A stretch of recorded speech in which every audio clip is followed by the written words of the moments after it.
Wow. I have to confess now, people who have been watching this series and I open these garage doors and sometimes there's a Jeepster in there and sometimes there's a rusty truck in there. When I open up a set of garage doors or a barn, in my mind, there's a Jaguar XK120 or 140 Roadster. This is the first time it's happened. There's a Jaguar XK140 Roadster and a coupe in this garage. I'm Tom Cotter. The first car I found, I was 12 years old. I'm 61 years old now and I'm still finding cars. That's a rare car. I don't know when the last time I saw one of these. And in this series, you'll see that there are still plenty of cars left.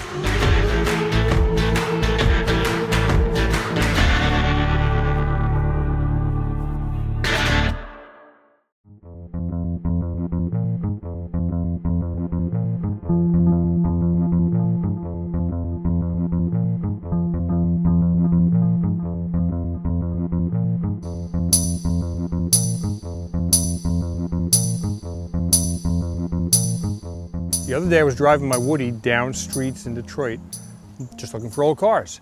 And something bright red got out my attention out of the corner of my eye. So I parked the car and walked in the driveway, and there's a 57 Chevy and a couple of Cadillacs. Well, I don't want to walk on private property illegally, so I knocked on the door, nobody was home. Came back to my car and wrote a note, started to write a note. My name is Tom Cotter and I am writing and a car pulled up. And he got out and said, "Can I help you?" I said, "Yeah, I'm looking for the owner of this house." He said, "I'm the owner." I said, "Super, you're a car guy and I want to meet you. So let's go meet the guy." Really cool dude. Is there a car guy at home? Oh, no doubt, no doubt. Hello. Good to see you, Tom. I'm going to introduce you to the hippest car guy I've ever met. This is Reverend Dr. Samuel White III. But we can call him Rev on this program. Sounds good. Sounds good. Okay, what are we looking at here? What your Cadillac is this? This is a 46 Cadillac. Uh-huh. And how long you have this? I had this about a little over a year, and been working on it, slowly restoring it. As you know, it's the first Cadillac they made after the war, and solid engine. The car, actually, the engine runs better than the new Cadillac. It's a beautiful car. Uh-huh. Wow. And that's keeper. Oh, definitely. Keeper, okay. Definitely. Okay, but I know you want to get rid of some cars, so let's work our way up the hill. The road here. So now we're getting into the interesting stuff over here.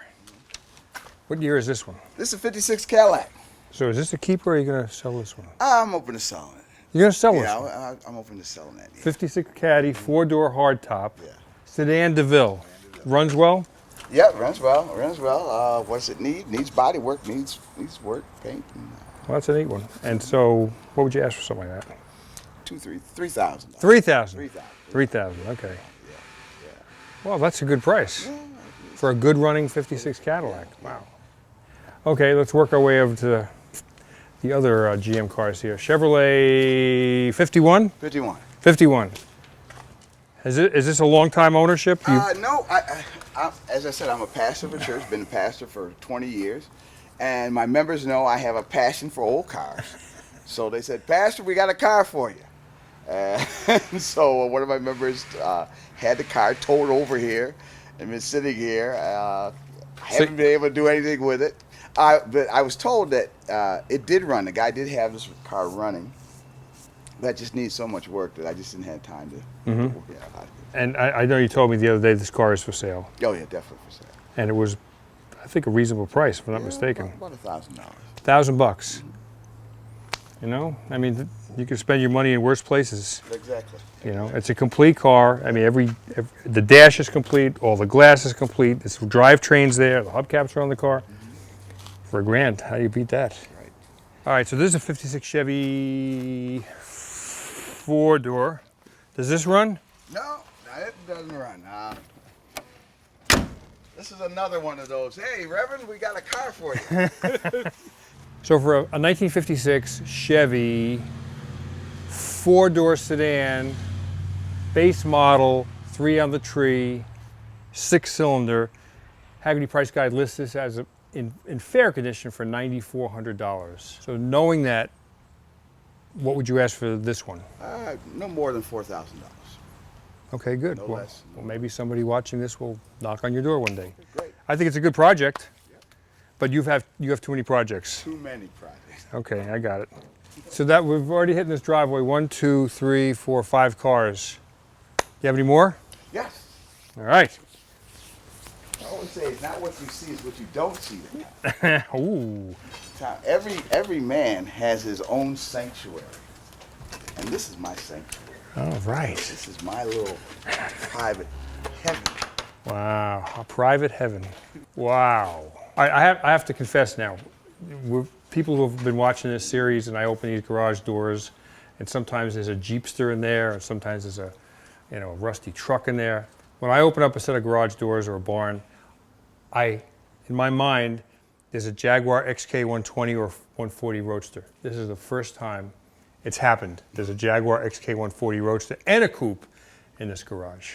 The series started with the XK120, and the reason it was named that, Jaguar guaranteed that the cars would go 120 miles an hour when new. This is a 140, XK140, and that's because they had modified the engine to a point where they said this car would go 140 miles an hour if you bought it when new. And then the last of this series, the XK150, of course, would do 150 miles an hour. Jaguar made its name by racing at places like Le Mans and doing quite well. Cars had a lot of torque, relatively large motors. They were lightweight. The cars that raced Le Mans were mostly aluminum. This is a combination of aluminum and steel. Terrific cars. And I mean, this is like a dream package right here. So keeper, and pretty much everything else. Oh, the 46 is a keeper as well? The 46 is a keeper, but everything else goes. Okay. Yeah. All right. Well, thank you so much for sharing your collection.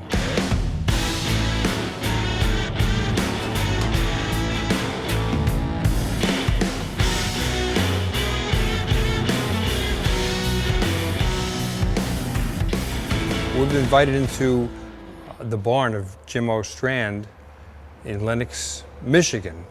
And as you can see, he's got a bunch of cars. He's got lots of interests. He's a big Buick guy. But what's attractive to us is a package deal. And here's a GTO 68, rubber bumper. I remember the TV commercials for this car that a guy would take a crowbar and bounce it across here and it wouldn't dent. And it made an impact on a kid. I was probably 13 at the time. Well, this car is a two-door, and on that side it looks pretty good. On this side it looks less good. I can see sunlight through the bottom of the floor, so it's got some cancer issues. This door, yeah, it looks pretty rough in here. I guess you could restore it. It's a legit GTO, but what Jim is trying to do is sell this as the parts car for another GTO over here. Follow me. And as you can see, there's an interesting international. I think it's a Comet. But here's a GTO, same rubber bumper. This is a 68. It's got a broken windshield, but as you can see, he's got a new windshield for it. This is a convertible. Things don't get much better than a 68 GTO convertible. He's had it a long time, but he says it takes me 6 years to build a car. And he builds amazing show-winning cars, both modified and original. He said, if it takes me 6 years to build a car, I'm retired now, I don't have enough time to finish all these cars, some have to go. So, I said, Jim, what do you want for the package deal between the two cars? He said, make me an offer. So, what's it worth to you? So stuck over here in another corner of Jim's barn is this 1962 Buick Invicta convertible. This was purchased new in Charleston, West Virginia. And it's very low mileage. It's only in the 20,000 miles on the odometer. You'd imagine the paint to be a little bit better. The problem is that it was stored with a pool tarp over it, and it sweated underneath there and gave it surface rust. But otherwise, I think it's in very sound shape. There's some cancer going on down the bottom here, but for a car that's 55 years old, you'd expect that. It's a runner. It's a low mileage car. and the trunk has new pieces in it, new trim, new chrome. In the Hagerty price guide, it looks like $8,300 would buy this car in fair condition. In good condition, this car would be $12,600, and in concours, $44,000. Now, what condition is this in? I would say it's fair, although with the new parts it comes with, new door panels and carpeting and stuff, and the low mileage, which means that mechanically the car is probably in pretty good shape, I would put this higher than a fair. I think I'd say it's more in the, probably on the good range, because if you think of a car getting 12 to 15,000 miles a year put on it, this one's only got about a year and a half worth of driving since new. So it's, I would put it at least in the good range of, you know, probably in the maybe $12,000 to $14,000, something like that. I think it would be a nice project, an easy restoration, and something you could put the kids in the back seat and take them to Dairy Queen on Sunday night.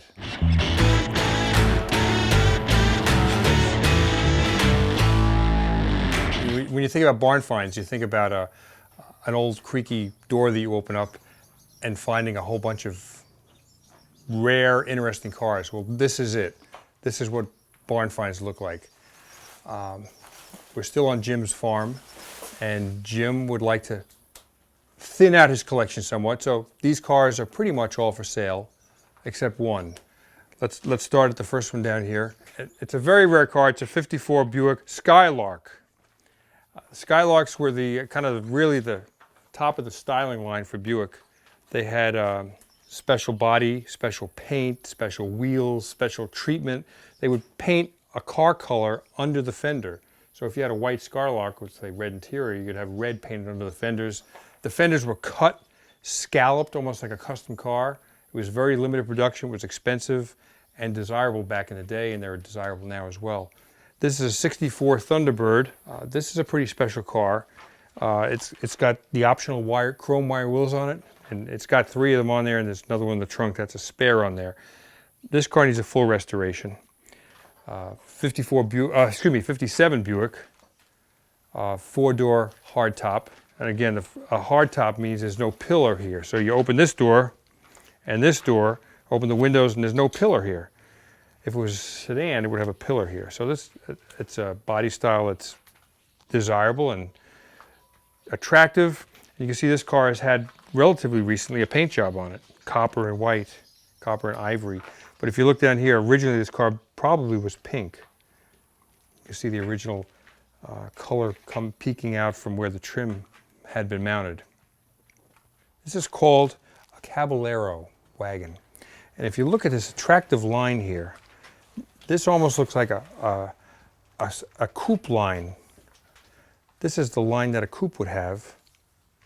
And there's a station wagon back added to it. It's also a 4-door hardtop, which means, again, there's no pillar. You roll down these windows, it's open from the vent window all the way back to here where the station wagon starts. Very rare, unusual car. And you can think of this like a Chevy Nomad or a Pontiac Safari. Chevrolet was doing very attractive wagons at the time, and this was Buick's entry into that field. So this car is not for sale. Jim's going to get around to restoring this car, and rightfully so. It's a rare, desirable, and attractive car when it's completed.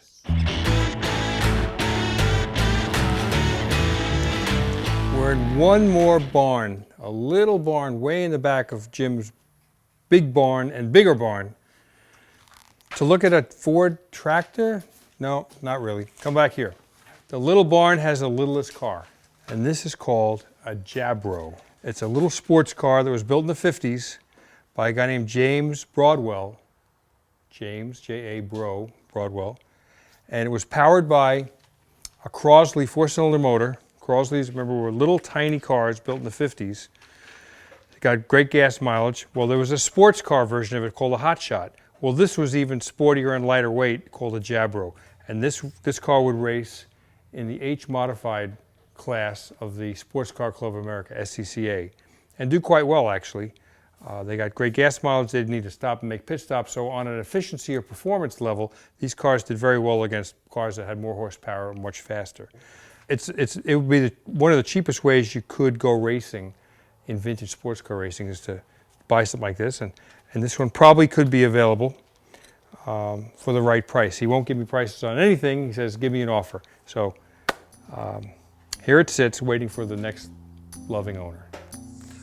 When I arrived in Detroit, I didn't know of a single barn find car, but by asking questions of mechanics and repair shops and going to a Cars and Coffee, just ask people, do you know of any barn finds? What's a barn find? Well, it's an old car. Oh, I know of a guy that's got, and we're this close to Detroit, 10 miles from downtown Detroit. If they're here, they're everywhere. Happy hunting.